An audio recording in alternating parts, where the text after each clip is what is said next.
Alors, je vais faire une vidéo là pour expliquer le TP suivi d'évolution d'une transformation chimique qu'on a dû faire le 10 octobre, 9 octobre, pardon, qui est un TP compliqué. En fait, il faut déjà comprendre le principe général de ce TP-là. Qu'est-ce qu'on veut montrer à partir de ce TP-là? Comment on peut suivre l'évolution d'une transformation chimique? Suivre l'évolution. Donc là, on s'intéresse en fait aux états intermédiaires. Comment on passe de l'état initial à l'état final? Donc là, c'est la notion de vitesse de réaction qui va nous intéresser. Alors, je vais reprendre un petit peu les questions dans l'ordre, donner quelques éléments de réponse. Je ne vais pas répondre à la question, je vais vous donner des indications pour répondre aux questions. Alors, justifier qu'on peut suivre l'évolution de la transformation chimique par absorbance. Alors, je vais un petit peu détailler quand même la réponse parce que vous devrez être capable à la fin du cours de ce chapitre-là, en fait, on vous donne une réaction et de savoir comment expérimentalement on peut suivre l'évolution de cette réaction. Alors, si je vais chercher en fait j'ai fait une correction déjà là. Bien sûr que je vais passer un petit peu vite, je vais m'intéresser que aux éléments que je veux vous montrer. Donc en fait ici, on s'intéresse à la réaction entre les ions iodure I- et le peroxyde d'hydrogène H2O2 de l'eau oxygénée en milieu acide. Les ions H+ sont apportés par l'acide. Ils se forment du diode et de l'eau. Alors, il faut expliquer en fait comment on peut suivre cette réaction par absorbance. On nous donne quand même des indications dans l'énoncé. On nous dit que toutes les espèces absorbent pas ou très peu dans le domaine visible, sauf le diode, dont on sait que déjà que c'est une espèce jaune plus ou moins foncé en fonction de la concentration. Donc I2, elle absorbe dans le visible, les autres très très peu. Alors, est-ce que c'est gênant que les autres espèces absorbent très très peu? Non, puisqu'en fait, on a réglé le zéro de l'appareil, du colorimètre. En fait, rappelez-vous, on a tout mis, sauf le diode, pour faire le zéro. Donc, en fait, on va retrancher l'absorbance, qui est très faible, mais pas nulle, des autres espèces. Donc, ce n'est pas gênant. Pour après ne s'intéresser qu'à l'absorbance du diode. Voilà. Il se forme de plus en plus de diodes au cours de la réaction, entre l'état initial et l'état final. L'absorbance du diode augmente. La concentration de diode, donc, augmente. Puisqu'il y a une relation de proportionnalité, c'est la loi de Beer-Lambert. On se place dans son domaine de validité, on se place dans le cas où elle est valable, les concentrations ne sont pas trop élevées. L'absorbance du diode augmente. La concentration donc de I2 augmente. Et vous allez voir un peu plus loin dans les explications qu'en fait, au travers de la concentration de I2 qu'on peut arriver à calculer grâce à l'absorbance, on va pouvoir remonter à l'avancement X, puis à la concentration de H2O2. Voilà. Donc en fait, en résumé, on peut suivre l'évolution de cette réaction car une seule espèce, pour simplifier, absorbe dans le domaine visible. Donc en mesurant son absorbance, en suivant l'évolution de son absorbance dans le temps, on peut suivre donc l'évolution de la réaction, de la transformation chimique.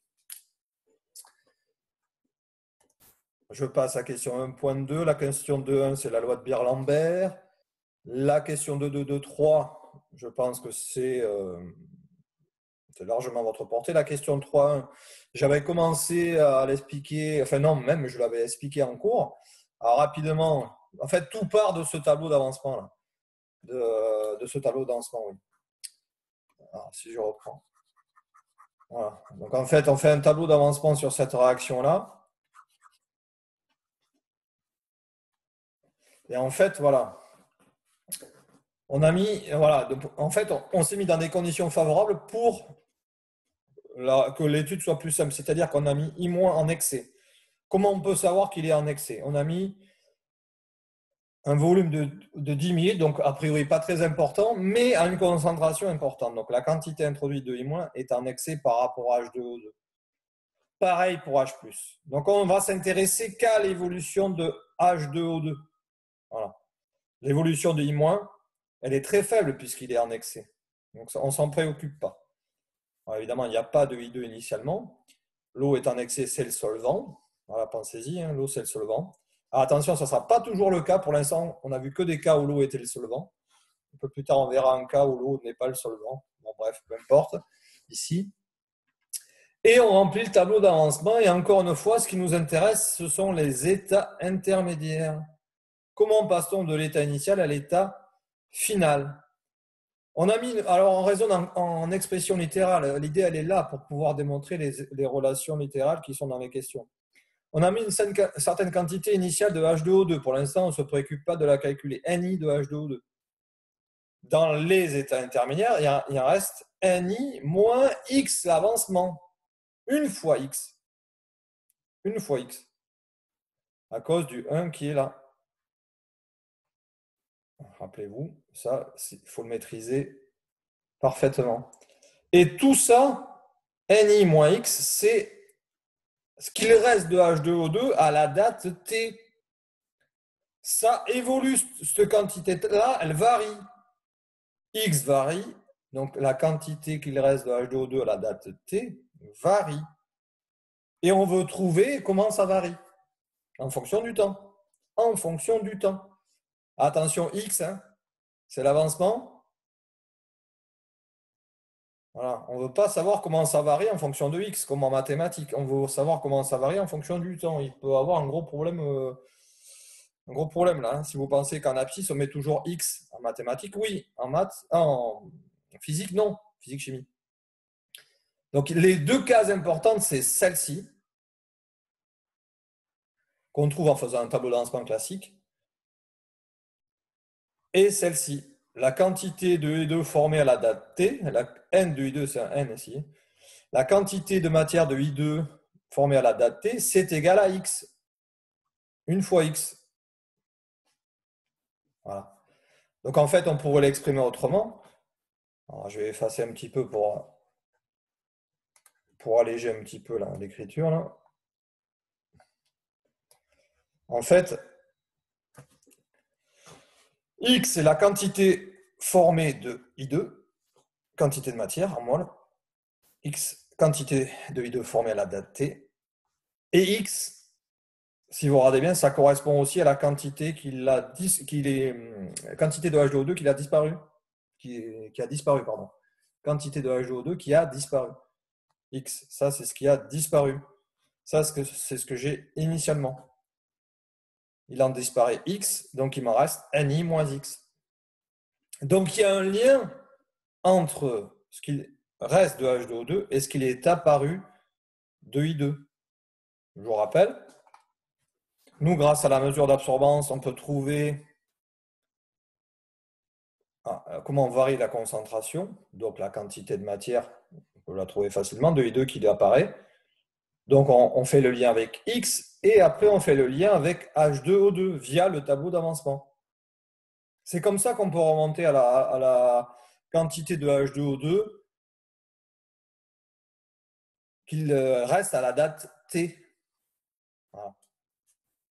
Je répète encore une fois, on a l'absorbance, on trouve la concentration de I2 qu'il y a à la date T, donc le nombre de moles de I2 qu'il y a à la date T, donc l'avancement X, donc la quantité de matière de H2O2 qu'il reste à la date T. Voilà. Donc là, pour démontrer en fait cette relation 3-1, voilà, donc en fait, on est quelque part par là. Attention, là, le lien absorbance-concentration, après, il faut passer en nombre de moles. Donc là, je crois que j'ai donné pas mal d'informations. Certains l'ont fait, ça a tracé X en fonction du temps. Donc là, il faut aller dans Lattice Pro.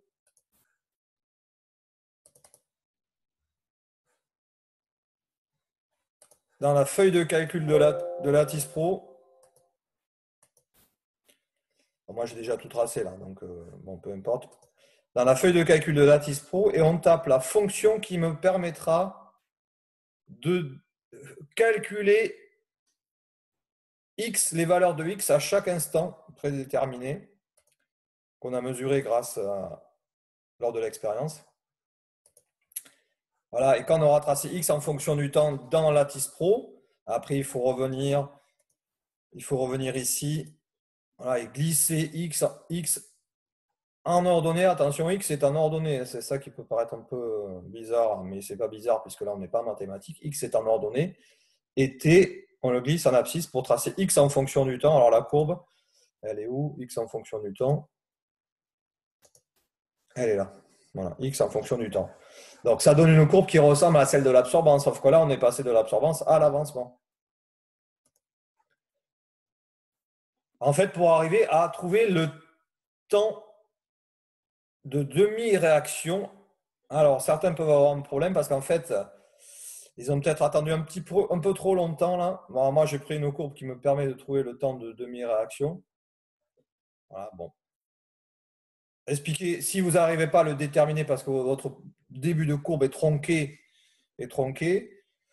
eh bien, expliquez au moins comment vous faites pour déterminer le temps de demi-réaction. Voilà. Ça, je pense que c'est assez simple. Alors, ensuite, les questions peut-être un peu plus difficiles. Comment déterminer comment trouver au final la concentration de H2O2 en fonction du temps? Comment évolue la concentration de H2O2 en fonction du temps? Il faut déjà trouver la loi mathématique qui me permet de calculer la concentration de H2O2 à la date T. Alors, on vous balance que c'est ça, cette loi. Comment la démontrer? Alors déjà, dans une première question, il faut calculer la concentration de H2O2 initiale. Attention, concentration de H2O2 initiale, comme je l'ai expliqué à la toute fin d'un cours, là, donc c'était vraiment à la fin, la concentration de H2O2 initiale, on pourrait se dire, si on revient à la liste des réactifs, que c'est ça.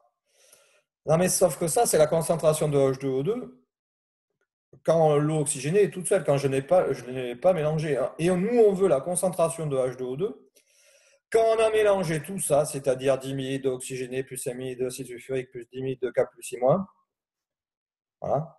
Quelle est la concentration initiale en H2O2 quand on a mélangé tout ça, mais avant que la réaction démarre? Donc on est à un temps 0 plus epsilon, c'est-à-dire un temps infinitésimal après le mélange. On a mélangé, ça n'a pas encore commencé à réagir. Que vaut la concentration? Parce que c'est ça qui nous intéresse. Quand on est dans le mélange, mais que ça n'a pas encore commencé à réagir. Donc il y a un effet de dilution. Voilà. On a mis 10 ml de H2O2 à la concentration 5,10,4 mol par litre. Ça nous donne un certain nombre de moles.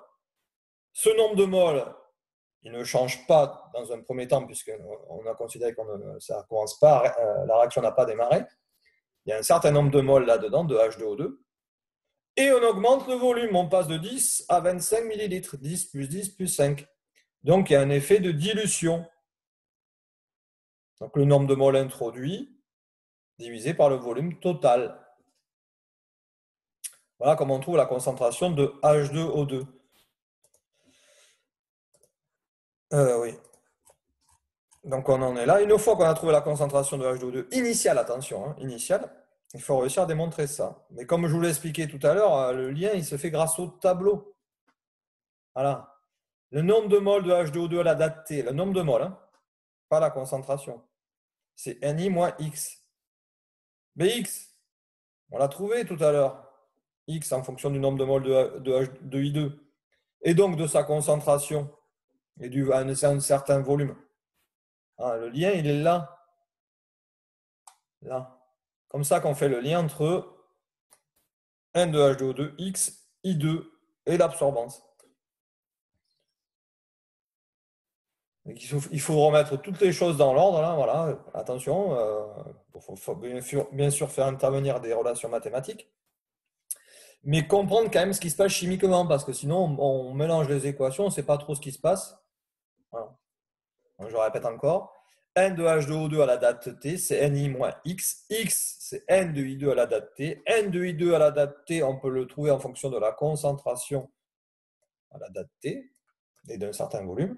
Et la concentration de I2 à la date T, il y a un lien avec l'absorbance. C'est comme ça qu'on trouve cette relation ici.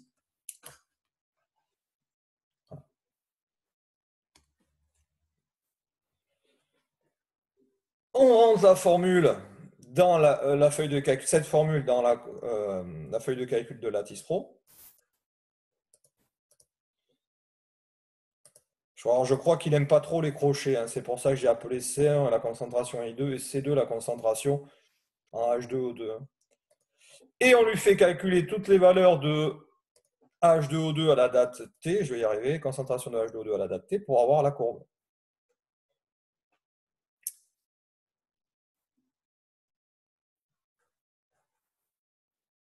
Bon, on peut retrouver la valeur du temps de demi-réaction grâce à cette courbe. Bon, alors pour des raisons que je ne vais pas développer ici, mais ça, on devrait retrouver évidemment à peu près la même valeur qu'on a obtenue dans les questions d'avant, c'est-à-dire la 3,3 à partir de la courbe x en fonction du temps. Puisque je vous rappelle, en fait, pour trouver le temps de demi-réaction, on peut faire deux méthodes. Soit à partir de l'avancement en fonction du temps, soit à partir de l'évolution du réactif limitant en fonction du temps.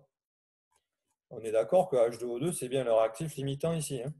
Voilà. Mais les deux valeurs ne concordent pas trop là, dans ce cas de dans ce TP-là, pour des raisons que je vous expliquerai en cours. Bon. La problématique numéro 2, ça je l'expliquerai dans une deuxième vidéo, sinon cette première vidéo va être un petit peu longue. Donc je m'arrête là pour la première vidéo. Dans la deuxième, j'explique la problématique 2.